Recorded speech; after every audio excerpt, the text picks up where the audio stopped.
കേരളത്തിലെ ചില വാർത്താ അവതാരങ്ങളുടെ രാഷ്ട്രീയം എന്താണെന്ന് തിരിച്ചറിയാൻ ചില ചർച്ചകൾ കണ്ടാൽ മതിയാകും.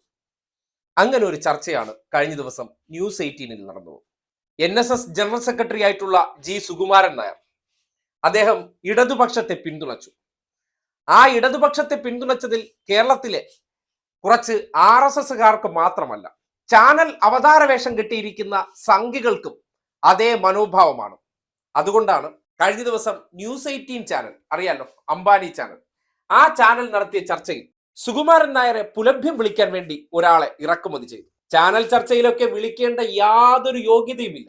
പിന്നെ ഈ നാട്ടിൽ ഇതുപോലുള്ള ചില അലവലാതി നാവുകൾ കേരളത്തിലെ മാധ്യമ അവതാരങ്ങൾ കണ്ടുപിടിച്ചു വെച്ചിട്ടുണ്ട്. അവർക്ക് ഇടതു വിരോധം തീർക്കാൻ വേണ്ടി സംഘപരിവാർ അനുകൂലിയായിട്ടുള്ള ഒരു വ്യക്തിയെ ഉപയോഗപ്പെടുത്തിക്കൊണ്ട് അവർക്കെതിരെ അധിക്ഷേപം ചൊരിയുക, പുലയാട്ട് നടത്തുക, ന്യായീകരിക്കുക, വെള്ളപൂശി എടുക്കുക എന്നതിനൊക്കെ വേണ്ടിയാണ് ഇത്തരം ആൾക്കാരെ ഉപയോഗിക്കുന്നത്.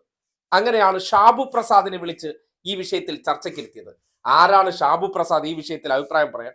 ഈ സമൂഹത്തിൽ ഏതെങ്കിലും കാര്യത്തിൽ അഭിപ്രായം പറയാനായിട്ടുള്ള എന്ത് പദവിയാണ് ഇദ്ദേഹം വഹിക്കുന്നു എന്ന് ചോദിച്ചാൽ അതൊന്നും അറിയില്ല.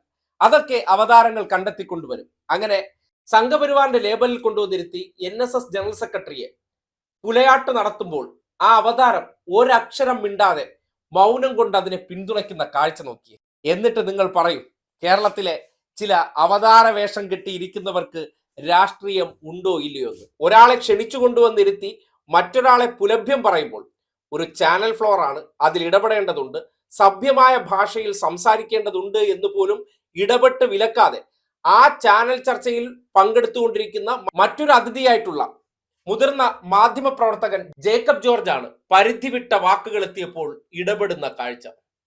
എന്തൊരു അന്യായമാണെന്ന് നോക്കി. അല്ലാതെ ഈ സുകുമാരൻ നായരുടെ അല്ല, ഈ ജാതിഭ്രാന്തം പിടിച്ച് മാടം വിത്തരം കളിച്ച് നടക്കുന്ന ഈ പാഴുകളുടെ മരപ്പാഴ് നേതൃത്വത്തിന്റെ അല്ല. അതല്ല NSSന്റെ പാരമ്പര്യം. ഈ മരപ്പാഴുകൾ അവിടെ കിടക്കുന്നു. അതുകൊണ്ട് രണ്ടും കൂടെ കമ്പയർ അത് അങ്ങയുടെ വ്യക്തിപരമായ അങ്ങേര് തെരഞ്ഞെടുക്കപ്പെട്ട നേതാവാണ്. സുകുമാരൻ നായർ തെരഞ്ഞെടുക്കപ്പെട്ട നേതാവാണ്. കേരളത്തിലെ നായർ സമുദായത്തിന്റെ നേതാവാണ്. അദ്ദേഹത്തെ കുറിച്ച് അങ്ങനെ അധിക്ഷേപിച്ച് പറയുന്നത് അത് അങ്ങേക്ക് അത് വ്യക്തിധിക്ഷേപം പറയരുത്. അങ്ങത് പറയുന്നത് ശരിയല്ല. അങ്ങനെ അദ്ദേഹത്തെ നായർ സമുദായത്തിന്റെ അട്ടിപ്പേരവകാശം സുകുമാരൻ നായർക്കോ NSSനോ ഇല്ല. അത് പറഞ്ഞു. ഇടതുപക്ഷത്തിനെ അനുകൂലിച്ചോ ഇടതുപക്ഷത്തിനെതിരെ നിലപാട് സ്വീകരിക്കുകയോ ചെയ്യുന്നവർക്കുണ്ടാകുന്ന ദുർഗതിയാണ്. അവരെ സമൂഹത്തിന്റെ മുന്നിൽ പരമാവധി അധിക്ഷേപിക്കണം. നേരത്തെ ഇടതുപക്ഷത്തുള്ളവർ ചെയ്യുന്നു എന്ന് ഇവർ ഒരു പ്രചരണം ഉണ്ടാക്കും. കാര്യം, ഇടതുപക്ഷത്തെ വിമർശിച്ചാലോ ഇടതുപക്ഷത്തിനെതിരെ വ്യാജ പ്രചരണം നടത്തിയാലോ കള്ളം പറഞ്ഞാലോ ആണ് ആ വ്യക്തിയെ തുറന്നു കാട്ടാൻ പലപ്പോഴും പരിശ്രമിക്കാറുള്ളത്. പക്ഷേ ഇങ്ങനെയുള്ള പുലയാട്ടുകൾ നടത്തിയല്ല.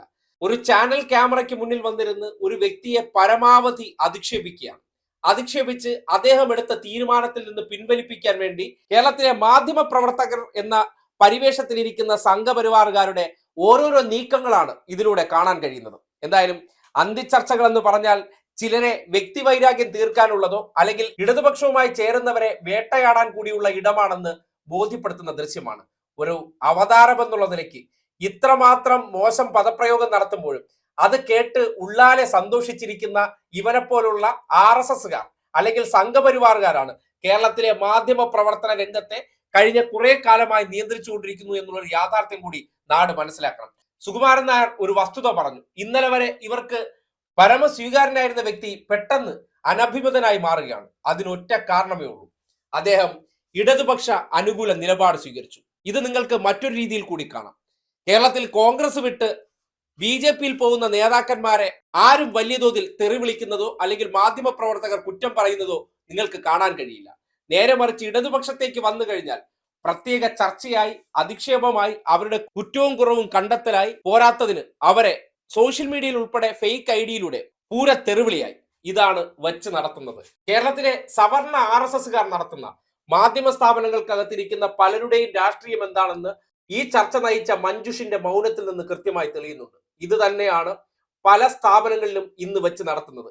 പുറത്ത് SFIയുടെ പഴയ ബാക്ക്ഗ്രൗണ്ട് പറഞ്ഞുകൊണ്ട് ഇന്നത്തെ സംഘപരിവാർ അനുകൂല നിലപാടുകാരെ ഇതുപോലെ ചർച്ചയ്ക്കിരുത്തിയതിനു ശേഷം അവർ താല്പര്യമില്ലാത്തവരെ പുലഭ്യം പറയാൻ വേണ്ടി ഇതുപോലുള്ള ഷാബു പ്രസാദ് വാണങ്ങളെ ഇറക്കി പുലഭ്യം പറഞ്ഞും പുലയാട്ട് വിളിപ്പിച്ചും അവരെ പിന്തിരിപ്പിക്കുക എന്ന ലക്ഷ്യം കൂടി കേരളത്തിലെ ചാനലുകൾക്കുണ്ട് എന്നുള്ളൊരു യാഥാർത്ഥ്യം നാട്ടുകാർക്ക് കൂടി കാണാൻ പറ്റിയ സന്ദർഭമായിരുന്നു അത്. ഇതൊക്കെയാണ് കേരളത്തിലെ മാധ്യമധർമ്മം എന്നുകൂടി നാട്ടുകാർ അറിഞ്ഞോളൂ.